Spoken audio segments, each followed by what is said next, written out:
성도나 교회가 경건의 모양은 있으나 경건의 능력이 없으면 어떻게 될까요? 교회는 다니는데 성전 뜰만 밟고 다닐 뿐 세상에 아무런 영향력을 발휘하지 못할 것입니다.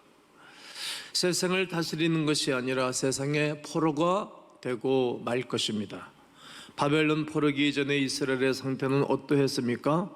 바로 경건의 모양은 있었지만 경건의 능력이 없었습니다. 그러다 보니 하나님이 원하시는 가나안 땅에 살지 못하고 쉼없이 바벨론의 포로가 되고 말았습니다.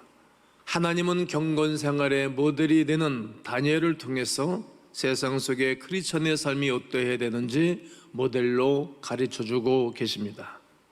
그러면 세상 속에서 크리스천의 삶이 어떠해야 하는지 오늘 하나님의 말씀을 듣기를 원합니다. 그 첫째가 할 수만 있으면 모든 사람과 화목해야 합니다. 하나님께서 경건의 능력의 모델로 세우신 다니엘을 보면 다니엘이 바벨론에서 3년의 훈련 기간을 다 마치게 됩니다. 하나님께서는 다니엘에게 선물로 지식과 총명과 지혜를 주셨습니다. 뿐만 아니라 환상과 꿈을 해석하는 능력까지 곁들여 주셨습니다. 1장을 어떻게 마무리합니까? 다니엘서 1장 20절에 왕이 그들에게 모든 일을 묻는 중에 그 지혜와 총명이 온 나라 박수와 술객보다 10배나 나은 줄을 아니라. 우리 하나님께서 다니엘에게 지혜와 총명과 지식을 주신 것입니다. 바벨론 사람들보다 어떻게 해요? 10배나 더 많은 은혜를 주신 것입니다. 이렇게 말씀하시는 이유가 무엇입니까? 2장 19절에서 이에 이 은밀한 것이 밤에 환상으로 다니엘에게 나타나 보임에 다니엘이 하늘에 계신 하나님을 찬송하니라. 우리 하나님께서 다니엘에게 환상과 꿈과 모든 것을 해석할 수 있는 능력과 지혜와 지식과 모든 것을 다 주셨습니다. 이 말씀을 하기 위해서 하나님이 말씀하시는 것입니다. 그러면 우리 하나님이 다니엘의 지혜와 환상, 총명, 꿈을 해석하는 능력을 인정할 수 있어야 하지 않겠습니까? 하나님은 느부갓네살 왕에게 그리하여 꿈을 꾸게 하신 것입니다. 다 하나님의 영광을 홀로 받으시기 위함이고 다니엘을 통해서 하나님이 일하시기 위하여 하나님이 그렇게 하신 것입니다. 같은 모양의 신상이 계속 반복해서 보이는 것입니다. 느부갓네살 왕은 잠을 못 자는 것입니다. 박수와 술객과 점쟁이와 술사를 모두 불러냈습니다. 박수는 학자입니다. 술객은 마술사입니다. 점쟁이는 별을 연구해서 미래의 일을 말하는 사람입니다. 술사는 신접한 사람으로 신을 불러내서 나라의 운명과 그리고 전쟁의 승패를 예언하는 사람입니다. 이들은 바벨론에서 모두 대표적 격에 있는 사람들입니다. 또한 정치적 핵심에 있는 사람들이지요. 아버지 나부콜레살 왕다시 세력을 꼭 붙잡고 살아가는 원로들이기도 합니다. 그런데 상대적으로 새빠르게 젊은 느부갓네살이 원로를 불러놓고 자신의 꿈의 내용을 말하지도 않고 해석하라는 것입니다. 어려운 일이지요.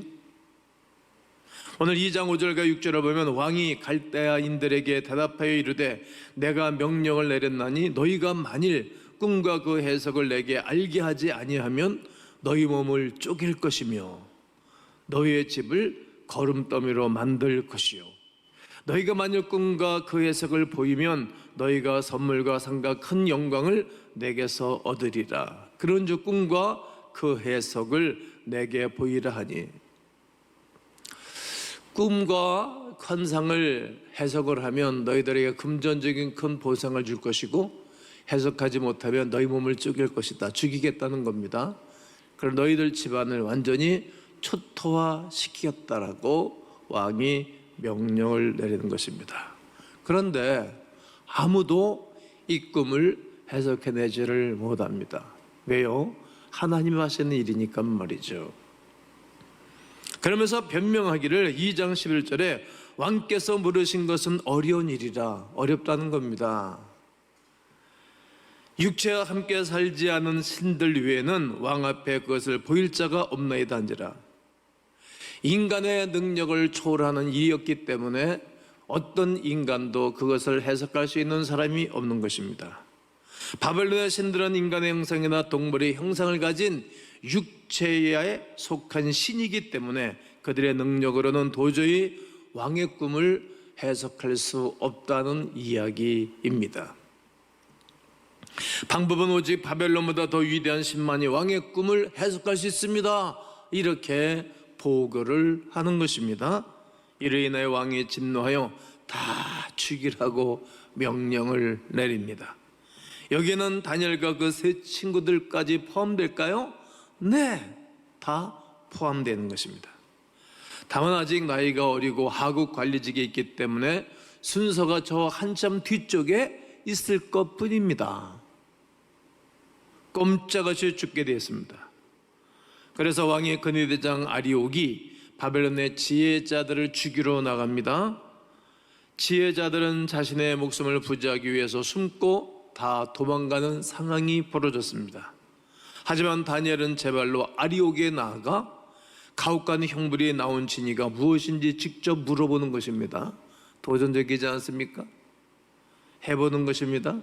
그리고 왕의 명령이 어찌 그렇게 급하냐 이렇게 질문을 하게 됩니다. 이런 용기가 어디서 나오는 것입니까? 이런 도전적인 행동이 어디서부터 나오는 것입니까? 다니엘은 그 배후에 하나님이 계신다는 것을 알기 때문입니다. 하나님이 내 인생의 주인이시며 하나님이 이 민족의 주인이시며 하나님이 다스리는 것을 알고 있기 때문에 용기를 가지고 아리옥에게 가서 질문하고 이야기를 듣는 것입니다. 반드시 왕의 꿈에 대한 모든 것을 하나님께서 말씀하시리라, 이러한 믿음이 다니엘에게 있었기 때문입니다. 여러분, 내 인생의 모든 일들을 하나님이 말씀하실 거다, 내 인생의 모든 것들을 하나님이 인도하실 거다, 이런 믿음이 있으면 용기가 생기는 것입니다. 평상시에 하나님과의 관계를 맺는 사람만이 이러한 깊은 영성의 사람이 되는 것입니다.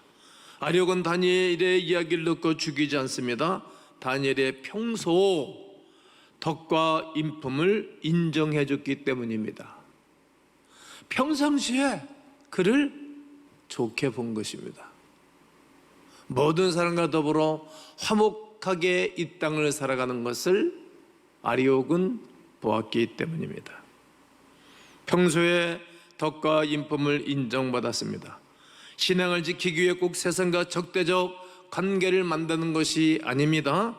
마치 신앙을 지키기 위해 직장인, 삶의 영역에서 세상과 적대 관계를 만드는 것으로 착각하는 경우가 많습니다.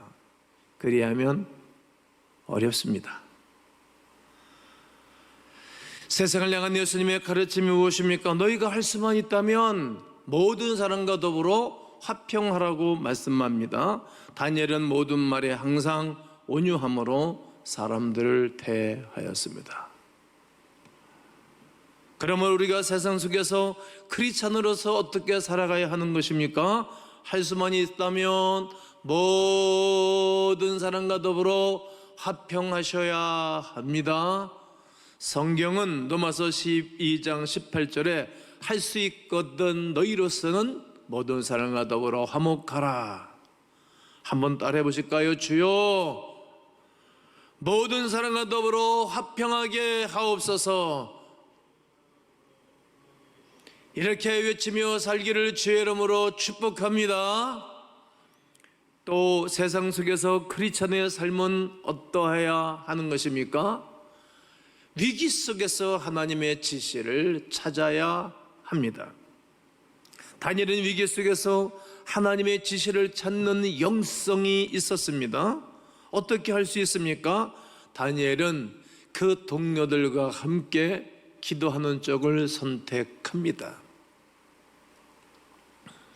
2장 17절과 18절을 보면 이에 다니엘이 자기 집으로 돌아가서 그 친구 하나냐와 미사엘과 아사랴에게 그 일을 알리고 하늘에 계신 하나님이 이 은밀한 일에 대하여 불쌍히 여기사 다니엘과 친구들이 바벨론의 모든 지혜자들과 함께 죽임을 당하지 않게 하시기를 그들로 하여금 구하게 하니라. 성도 여러분, 영적 성숙이란 무엇입니까? 지혜는 주변 모든 사람들과 함께 협력하여 하나님 앞에 간구하는 것입니다. 지금 왕궁에서 관료들로 하여금 일어나는 일입니다. 백성들은 몰라요. 저 세상 사람들은 몰라요. 리더들만 아는 거예요. 그래서 우리가 세상 속에서 리더 되는 것이 중요합니다. 이 이야기를 들은 다니엘, 자기도 죽을 수 있고 수없는 사람들이 죽을 것 아닙니까? 그러기에 그는 전능하신 하나님 앞에 기도하는 것을 선택하는 것입니다. 아주 상황이 긴박하지 않습니까? 모든 지혜자가 느부갓네살 앞에 있습니다. 칼 앞에 있습니다. 그러자 다니엘은 이때가 곧 하나님의 때라는 것을 알면서 친구들에게 기도를 부탁합니다. 위기를 하나님의 찬스요, 기회로 잡는 다니엘은 문제를 해결하는 첫 번째 길로 중보 기도를 선택했습니다. 분명한 것은 어떤 위기를 당면할 때 문제 해결 방법은 오직 중보 기도하는 것밖에 없다는 사실을 어려서부터 훈련된 것입니다. 저는 사도행전을 매우 좋아합니다. 사도행전에 12장에 가게 되어지면 이에 베드로는 복음 전가하다가 옥에 갇혔고 야고보도 옥에 갇혔습니다. 그런데 야고보는 12제자 중에 제일 먼저 순교를 당합니다. 그런데 야고보를 위해서 중보하는 사람들이 없습니다. 그런데 똑같이 옥에 갇혔지만 베드로를 위하여 온 예루살렘 교회가 중보 기도를 했습니다. 그랬더니 하나님의 은혜를 베풀어 주셔가지고 천사가 가서 옥문을 열고 착고를 풀르고 그를 하나님이 출소를 시켰습니다. 중보 기도는 이처럼 놀라운 힘이 있습니다. 흉악의 결박을 끌어주고 압제당한 자를 자유케 하고 멍에를 꺾어버리는 힘이 있습니다. 늘 기도해야 됩니다. 내가 기도해야 되지만 나를 위하여 중보 기도해주는 친구들을, 중보 기도 팀들을 사용하고 이용해야 됩니다. 분명한 것은 어떤 위기를 당했을 때 문제 해결 방안이 중보 기도에 있다는 사실을 깨달아야 합니다. 여기서 여러분들에게 주는 영적인 도전이 무엇입니까? 기도를 부탁할 만한 동역자가 있는가? 하나님은 동역자의 기도를 통해서 역사하시는 하나님이십니다. 다니엘은 위기 앞에서 제 생각에 급하지 않고 위기에서 건져주시는 하나님의 때를 바라보고 하나님 앞에 기도하는 것을 선택하고 나아갔던 것입니다. 세상 사람과 영적인 사람의 차이가 어떤 것인지 아십니까? 세상 사람이 올 때 같이 울고 세상 사람들이 당할 때 같이 당하고 세상 사람들이 그렇게 살 때 우리 영적인 사람들 그렇게 사는 것이 아닙니다. 그 위기에서 전혀 동요하지 않고 모든 위기 가운데서 하나님이 어떻게 역사하시는 것을 바라보고 하나님 앞에 고정하고 하나님 앞에 도움을 요청하는 사람들이 믿음의 사람들입니다. 성도 여러분, 하나님 앞에 기도하면 하나님이 역사하십니다. 저는 40여 년 동안 하나님 섬기면서 어릴 때마다 기도와 응답받는 일들이 너무너무 많지 않습니까? 교회적으로도 위기 가운데 있었을 때마다 일이 안 되면 금식 기도하고 선포하고 기도하면 100% 응답을 주셨습니다. 여러분, 내 인생의 답은 예수 그리스도의 이름으로 우리 하나님 앞에 기도하는 것입니다. 함께 기도에 동역자들과 함께 간구하시면 하나님 오늘도 해결하시고 도와주십니다. 또 세상 속에서 크리스찬이 어떤 삶을 살아야 하는 것입니까? 이방 왕도 무릎을 꿇게 해야 합니다. 다니엘의 꿈의 해석에 대한 느부갓네살 왕의 반응을 한번 살펴보겠습니다. 2장 46절에 이에 느부갓네살 왕이 엎드려 다니엘에게 절하고 명하여 예물과 향품을 그에게 주게 하니라. 26절과 어떤 차이가 있습니까? 26절을 보면 왕이 대답하여 벨드사살이라 이름한 다니엘에게 이르되 네가 꿈과 그 해석을 네가 능히 내게 알게 하겠느냐 하니, 여러분 꿈 해석을 하기 전에 다니엘을 바라보고 야 네가 어떻게 이런 꿈을 해석할 수 있니? 너 내가 보니까 유대인 아니니? 포로로 붙잡혀온 애 아니야? 신출내게 뭐 할 수 있니? 이런 얘기입니다. 그런데 꿈 해몽을 다 받고 난 다음에 그를 무시하지 않습니다. 세상 사람들이 우리를 무시하지 못하도록 하는 것, 이것이 세상 속에서 하나님의 사람들이 살아가는 방법입니다. 바벨론의 모든 지혜자도 꿈의 해석은 물론이고 내용도 맞추지 못했기 때문입니다. 더군다나 끌려온 이스라엘 소년에게 어떤 기대가 있겠습니까? 어떤 기대감이 있겠습니까? 당시 반달령 근동제약의 신과는 전쟁에 승리한 신이 패전국의 신보다 월등하다고 믿었습니다. 그래서 느부갓네살은 다니엘의 해석을 무시한 것입니다. 만일 다니엘이 느부갓네살 왕의 꿈의 내용과 해석을 맞춘다면 어떤 결과를 초래하겠습니까? 딱 정리가 되지 않습니까? 한마디로 바벨론의 신보다 이스라엘의 신이 더 위대하다는 결론이 나옵니다. 왕이 다니엘 앞에 엎드려 절을 했다는 것은 한마디로 자신의 자존심도 내려놓는 행동입니다. 조금 전까지만 해도 다니엘을 무시해도 너무너무 무시했습니다. 조금 전까지만 해도 다니엘을 무시한 왕이 다니엘에게 완전히 굴복되어 그가 절하는 것입니다. 18세로부터 20세에 지나지 않은 젊은 유대인 청년에게 무릎을 꿇었다는 것은 사실 엄청난 사건이 아닐 수 없습니다. 느부갓네살은 영적으로 어두운 세상의 대변자입니다. 그런 느부갓네살 왕이 다니엘 앞에 굴복하고 경외심을 표현했다는 것은 무엇입니까? 성도가 이 세상에 존재하는 것은 세상에 굴복당하기 위한 것이 아니라 오히려 세상을 굴복시키기 위함입니다. 성도 여러분, 느부갓네살 왕이 다니엘에게 절하게 된 것은 어떤 힘입니까? 다니엘의 지식입니까? 다니엘의 경험입니까? 다니엘에게 주어진 권력입니까? 다니엘에게 주어진 모든 학문의 근원입니까? 그러하지 않습니다. 느부갓네살 왕을 그에게 굴복시킨 것은 영적인 힘입니다. 다니엘의 영적인 파위원천은 무엇입니까? 하나님을 위한 생명을 건 믿음의 기도요, 믿음의 산 열매입니다. 다니엘서 2장 47절에 왕이 대답하여 다니엘에게 이르되 너희 하나님은 참으로 모든 신들의 신이시요 모든 왕의 주제시로다. 네가 능히 이 은밀한 것을 나타내었으니 네 하나님은 또 은밀한 것을 나타내시는 이시로다. 성도 여러분, 오늘 저는 말씀을 마치고자 합니다. 성도가 이 땅에서 어떻게 살아가야 되는 것입니까? 경건의 모양도 있어야 되지만 경건의 모양으로 이 땅을 살아가는 것이 아니라 경건의 능력입니다. 하나님과 좋은 관계를 맺고 우리 하나님께 늘 기도하는 삶을 살면 친구와 이야기하다 중보기도 하면서 하나님의 은혜를 입으면 세상 속에서 살아갈 수 있습니다. 세상을 사로잡는 것이 아니라 세상의 포로가 되고 맙니다.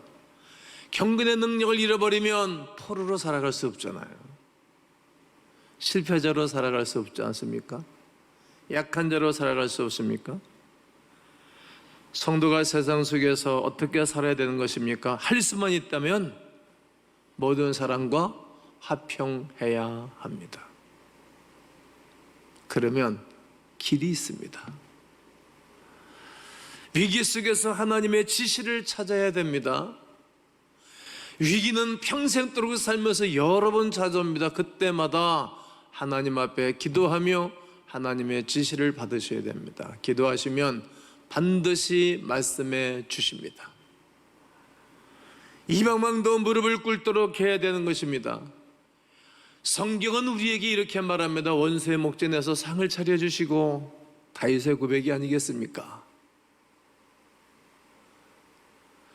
하나님이 내 상을 풍성하게 기름지게 하시는 그 하나님의 은혜가 있는 것입니다. 우리에게 이 세상에 존재하는 것은 세상을 굴복시키기 위함입니다. 위대한 하나님의 백성이 되어 세상에 그리스도의 선한 영향력을 끼치면서 이 한 주간도 하나님의 지시, 하나님의 인도, 하나님의 충만한 축복을 누리면서 이 한 주간을 사시기를 주 예수 그리스도의 이름으로 축원합니다.